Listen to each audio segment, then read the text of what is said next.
Hello दोस्तों, ये कहानी एक ऐसी लड़की के ऊपर आधारित है जो एक क्लब में काम करती है, जिसको एक अमीर लड़का उसे अपने प्यार के जाल में फंसाकर उसके साथ जोरदार तरीके से मजदूरी करता है और लास्ट में उससे शादी करके उसे बाद में उसे ऐसी हालत में छोड़ता है कि बेचारी उस लड़की को अपने ड्राइवर के साथ घपाघप करना पड़ता है। तो चलिए शुरू करते हैं हथियार के खड़े होने से पहले। मूवी की शुरुआत में हम एमी नाम की लड़की को ब्रुकलिन के एक क्लब में देखते हैं। एमी उस क्लब में एक बेहतरीन डांसर थी और ज्यादातर लोग उस क्लब में एमी की वजह से ही आते थे। एमी की एक बेस्ट फ्रेंड ही होती है जिसका नाम चमकीली था। एमी चमकीली के साथ अपने कस्टमर के बारे में बात कर रही होती है कि उस कस्टमर का नूनू कितना छोटा था, वगैरह वगैरह ऐसा कुछ। तभी एमी के पास उसका बॉस जिम्मी आता है। अब एमी उस क्लब की बेस्ट डांसर थी, इसलिए जिम्मी एमी को एक रशियन लड़के के पास भेजता है जो कि दिखने में काफी पैसे वाला और यंग था। एमी को सिर्फ पैसों से मतलब था क्योंकि उसके सपने बहुत बड़े थे। पैसे कमाने के लिए एमी किसी भी गुफा में धमाके करवाने को तैयार रहती थी। इस रशियन लड़के का नाम इवान था जो कि यहाँ बस अपने बाप के पैसे उड़ाने के लिए आया था। एमी इवान को अपनी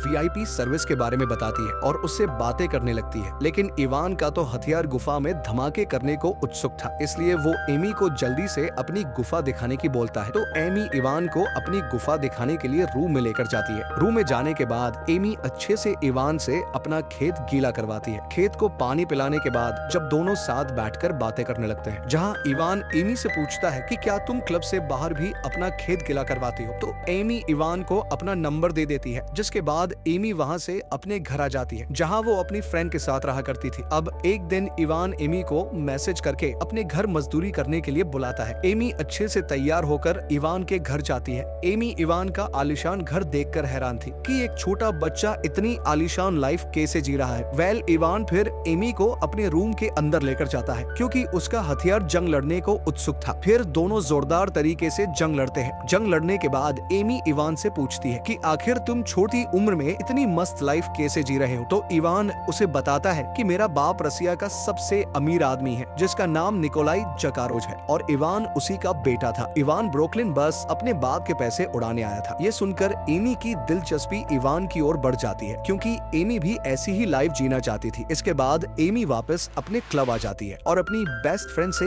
इवान के बारे में बात करने लगती है कि इवान एक बिगड़ा हुआ रईस शहजादा है, उसके पास बहुत सारे पैसे हैं। ये सुनकर उसी के क्लब में काम करने वाली रंगीली चिढ़ जाती है क्योंकि एमी हमेशा बड़े बड़े लोगों को खुश किया करती थी। वेल, अगले दिन एमी फिर से इवान के घर जाती है जहाँ एमी अलग अलग तरीके से इवान का हथियार खड़ा करके उसे खुश करती है। घपाघप हो जाने के बाद जब दोनों थककर बैठ जाते हैं तो इवान एमी से कहता है कि कल मैं न्यू ईयर की पार्टी दे रहा हूँ जिसमें तुम्हें आना ही पड़ेगा। तो एमी भी उसकी पार्टी में जाने के लिए मान जाती है। अगले दिन एमी अपनी फ्रेंड चमकीली को लेकर पार्टी में पहुंचती है जहां चमकीली उस पार्टी को देखकर चौंक गई क्योंकि उस पार्टी में बेहिसाब वाइन और खूब सारे पैसे फूके गए थे। फिर इवान इन दोनों से मिलता है जहां ये मिलकर बहुत सारी ड्रिंक करते हैं और नशे में हो जाते हैं। फिर जब न्यू ईयर लग जाता है तो ये सभी छत पर जाकर पटाखे फोड़ते हैं। फिर इवान एमी से आज रात भी उसके साथ रुककर घपाघप करने की बोलता है, पर एमी को इवान के पैसों से प्यार हो चुका था, इसलिए एमी इवान से ज्यादा पैसे की मांग करती है और इवान इसके लिए मान गया था। फिर इवान एमी को खोपचे में ले जाकर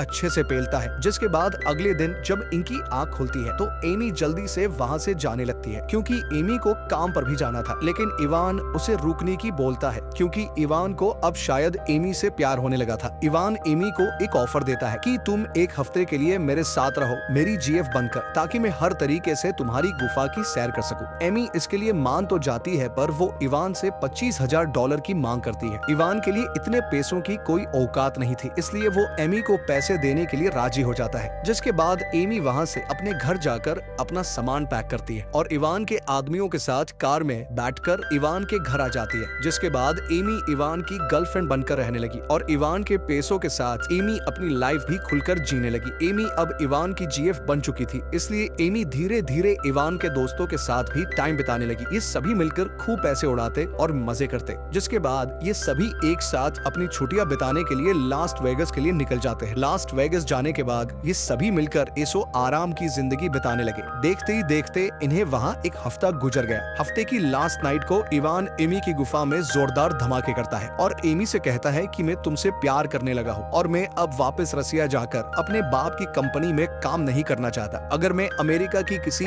लड़की से शादी कर लूं तो मैं अमेरिका का निवासी बन जाऊंगा और मुझे वापस रसिया नहीं जाना पड़ेगा। ये सुनकर एमी इवान से पूछती है कि फिर तुम किससे शादी करने वाले हो? तो इवान बताता है कि तुमसे शादी करना चाहता हूँ। ये सुनकर पहले तो एमी को मजाक लगता है, लेकिन इवान उसे बताता है कि मैं मजाक नहीं कर रहा हूँ, मैं सच में तुमसे शादी करना चाहता हूँ। एमी को लगता है शायद इवान सच बोल रहा है, इसलिए वो उसी रात चर्च में जाकर शादी कर लेते हैं। अब एक क्लब में काम करने वाली लड़की रईस खानदान की बहू बन गई थी, लेकिन ये शादी कितनी लंबी चल पाएगी ये देखने वाली बात होगी। वेल, शादी करने के बाद एमी हमेशा के लिए क्लब में काम करना बंद कर देती है। इसके बाद इवान एमी की अच्छे से शॉपिंग करवाता है और ये दोनों अब हस्बैंड वाइफ की तरह इवान के घर पर रहने लगते हैं। लेकिन इवान की शादी की बात रसिया में उसके मोम डेड को पता चल जाती है, इसलिए वो इवान के मैनेजर टोरस को कॉल करके शादी की सच्चाई का पता लगाने की कहते हैं। तो टोरस अपने 2 आदमियों गेंडा और टकलू को इवान के पास जाकर सच्चाई जानने के लिए भेजता है। दूसरी तरफ इवान और एमी एक साथ होते हैं, जहां इवान के घर वाले उसे कॉल करते हैं, लेकिन इवान उनका कॉल नहीं उठाता, जिससे एमी इवान से पूछती है कि तुम्हारे घर वाले हमारी शादी को तो अपना लेंगे ना? तो इवान बताता है कि तुम टेंशन मत लो, मेरे घर वाले मान जाएंगे। तभी इवान के घर गेंडा और टकलू पहुंच जाते हैं, जो इवान के घर की बेल बजाते हैं, लेकिन इवान उनको यहाँ देखकर गुस्सा हो जाता है। तो गेंडा इवान से कहता है, हम यहाँ बस ये जानने आए हैं कि क्या तुमसे सच में शादी कर ली है? अगर शादी करी है तो मुझे तुम मैरिज सर्टिफिकेट दिखा दो, हम यहाँ से चले जाएंगे। तो इवान जल्दी से टकलू को अंदर ले जाकर अपना मैरिज सर्टिफिकेट दिखाता है। टकलू उस मैरिज सर्टिफिकेट का फोटो लेकर टोरस को सेंड कर देता है। फिर इवान धक्के देकर टकलू को अपने घर से बाहर निकालने लगता है। उधर वो फोटो जब टोरस देखता है तो वो अपना फैमिली फंक्शन छोड़कर वहाँ से निकल जाता है और टकलू को कॉल करता है, जिसे वो लाउड स्पीकर पर रखने की बोलता है, जिससे इवान भी टोरस की बातें सुन सके। टोरस इवान से कहता है कि तुमने तुम्हारी फैमिली की इज्जत मीठी में मिला दी, तुम्हें शादी करने के लिए एक क्लब में काम करने वाली ही मिली थी, तुम वही रुकना में अभी वहाँ आ रहा हो और तुम्हारे मोम डेड भी रसिया से निकल चुके हैं। इवान ये सुनकर डर जाता है कि उसके मोम डेड यहाँ रहे हैं। तो इवान जल्दी से अपने कपड़े पहनने लगता है और एमी से कहता है कि हमें जल्दी यहाँ से निकलना होगा, पर एमी बोलती है कि बस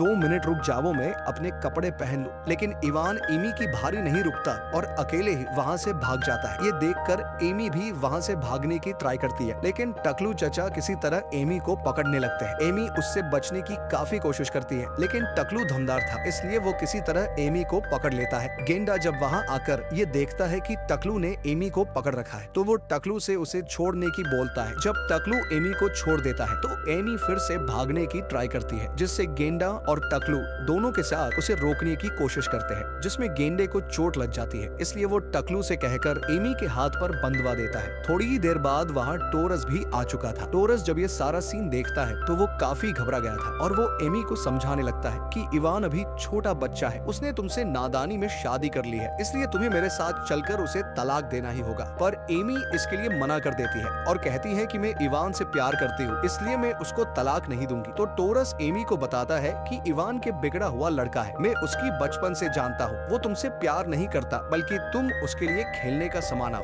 लेकिन एमी को उसके ऊपर ट्रस्ट नहीं होता। टोरस शादी की बात को खत्म करने के लिए एमी से मैरिज वाली रिंग भी छीन लेता है और एमी से कहता है कि अगर तुम इस शादी को तोड़ दोगी तो मैं तुम्हें $10,000 दूंगा। एमी के पास कोई और रास्ता नहीं था, इसलिए वो इसके लिए मान जाती है, पर वो एक शर्त रखती है कि वो इवान को ढूंढकर एक बार उससे बात करेगी। जिसके बाद सभी टोरस के साथ इवान को ढूंढने के लिए निकल जाते हैं। ये सभी कई घंटों तक पूरे शहर में इवान को ढूंढकर रहते हैं, लेकिन इवान इन्हें घंटा भी नहीं मिलता, इसलिए वो सभी इवान के दोस्तों के पास जाकर वो इवान का पता पूछते हैं, लेकिन उन्हें भी इवान की कोई खबर नहीं थी। एमी इवान को लेकर काफी परेशान थी, इसलिए टकलू चचा किसी तरह एमी का ख्याल रखने की कोशिश करता रहा। वे सभी सिटी के हर एक क्लब में इवान को ढूंढने लगे, लेकिन हर बार उनके हाथ बस निराशा ही लग रही थी। उन्होंने अपने पिछवाड़े का दम लगाकर इवान को ढूंढा, लेकिन वो उन्हें नहीं मिला। उधर इवान उसी क्लब में था जहां एमी पहले काम किया करती थी। इवान वहां उस लड़की के साथ था जो कि एमी से जला करती थी। उस क्लब में जब एमी की दोस्त चमकीली इवान की वहां देखती है तो वो जल्दी से एमी को कॉल करके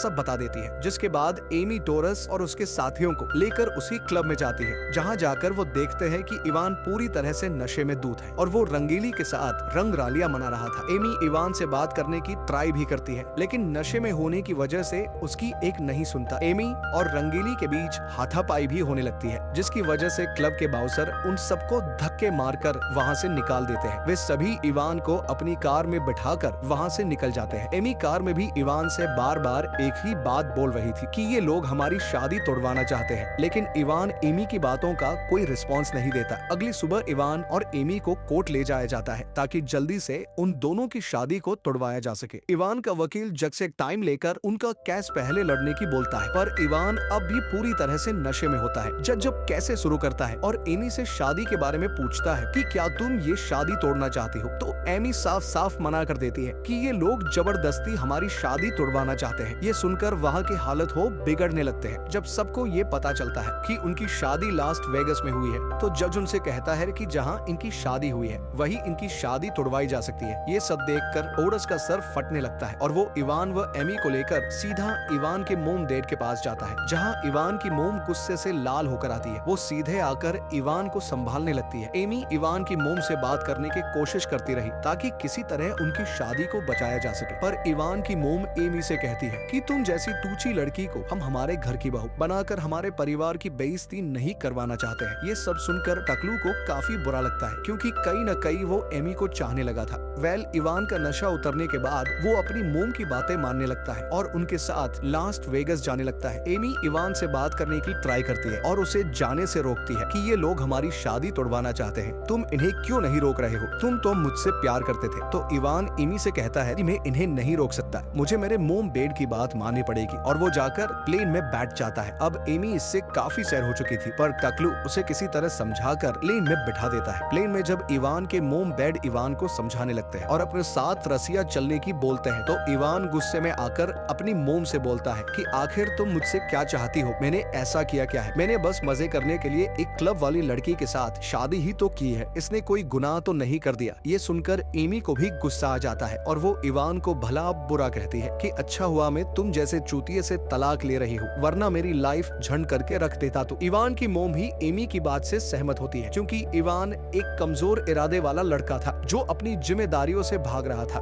इसके बाद सभी लास्ट वेगस पहुंचते हैं, जहां ये कोर्ट में जाकर एक वकील को हायर करते हैं, जहां एमी तलाक के पेपर पर साइन करके इवान को तलाक दे देती है। टकलू वहां सभी से बोलता है कि इवान को एमी से बुरे बर्ताव के लिए माफी मांगनी चाहिए, पर इवान की मोम कहती है कि मेरा बेटा किसी से माफी नहीं मांगेगा। ये सुनकर एमी भी पीछे नहीं हटती और इवान की मोम को गालियां देने लगती है, जिसे देखकर इवान के डैड को बड़ा मजा आने लगता है। फिर एमी की टकलू के साथ इवान के घर भेजा जाता है, जहाँ वो बस एक रात के लिए रुक सकती थी। रात को टकलू और एमी दोनों आपस में बातें करने लगते हैं। टकलू एमी से दोस्ती करने की ट्राई करता है, लेकिन एमी टकलू के साथ अभी भी बदतमीजी से बात कर रही होती है और टकलू से कहती है अगर तुम्हारे साथ वो गेंडा नहीं होता तो तुम कब के ही मेरा खाता खोल चुके होते। पर टकलू माना कर देता है कि मैं ऐसा आदमी नहीं हूँ, अगर मुझे ऐसा करना होता तो मैं अभी भी तुम्हारा खाता खोल सकता हूँ। तो एमी कहती है कि तुम्हारे हथियार में दम ही नहीं है। ये बोलकर एमी वहाँ से सोने के लिए चली जाती है। अगली सुबह टकलू एमी को उसके घर छोड़ने के लिए जाता है, जहाँ जाने से पहले टकलू एमी को उसकी शादी की रिंग वापस देता है, पर एमी कुछ नहीं बोलती और सीधे टकलू के ऊपर चढ़ जाती है, क्योंकि एमी भी कहीं ना कहीं टकलू को चाहने लगी थी। और इसी बकचोदी के साथ इस मूवी की हैप्पी एंडिंग हो जाती है। Thanks for watching.